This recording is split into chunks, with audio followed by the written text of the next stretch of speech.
Hello and welcome to another update video on FET, Fetch.AI. I'm still tracking here potential upside reversal. This is the daily time frame. Don't want to talk too much here about the daily time frame. I recently provided a really let's say important and very detailed larger time frame and long-term chart update. In case you haven't seen it, you'll find it on the channel.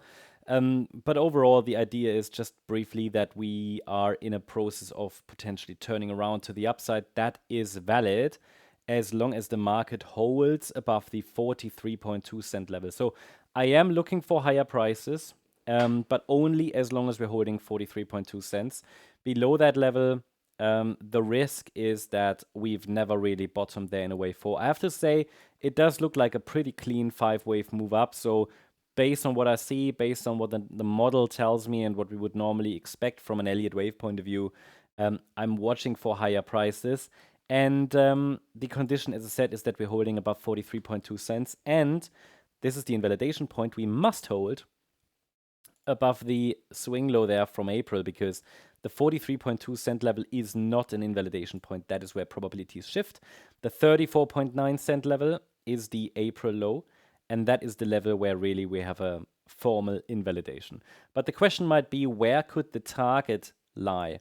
What would be a reasonable target for a bullish cycle?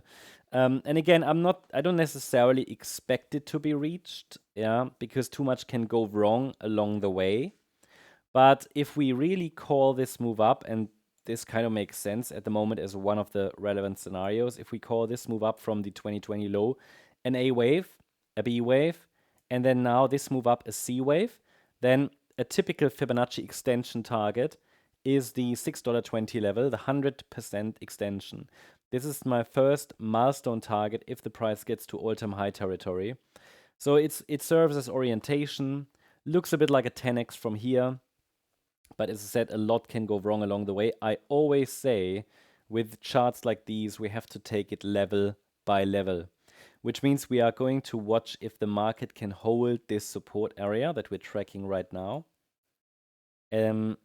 Obviously support at 43.2 cents. And then can we from here reach targets, for example, in circle wave C? But we have not even formed clearly a substantial low there. So the focus is currently of if the bulls can generate upside momentum. But if we have already bottomed, then a target area on the micro level is this one highlighted in blue between $1.55 and $2.95. This is a target zone on the micro level, which tells us that circle wave C should land in that area here, 155 to 294. Basically, the target calculation I showed you on the larger time frame. If we zoom in a little bit, the same applies here. That is due to the concept of fractals. Elliott wave tells us that markets are moving in fractals.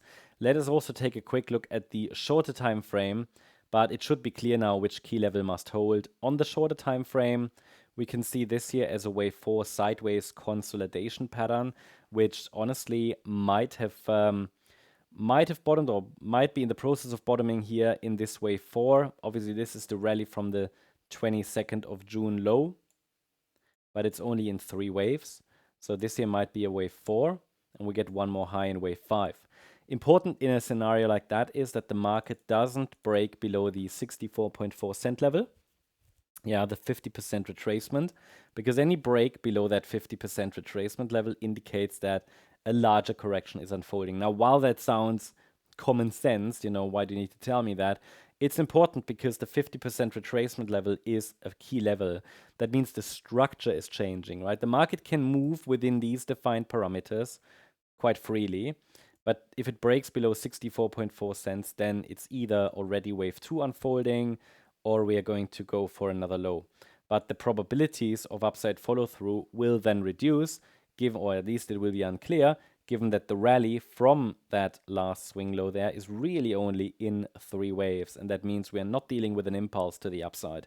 We're dealing with some kind of a correction. Now, the fact that the market is really respecting these levels indicates that they are important, they are valuable, but only the market itself will decide if we already form a low in this region and get one more high. If we get one more high, then this would be a target area, 75.8 cents to 79.3 cents. really here on the smallest time frames. And then we also have a 5-wave move to the upside. Yeah, that's the update on FET. I hope you liked the update. If you did, please hit the like button, leave a comment, and subscribe. And if you really like the content, then please check out the channel membership. Thank you very much. Bye-bye.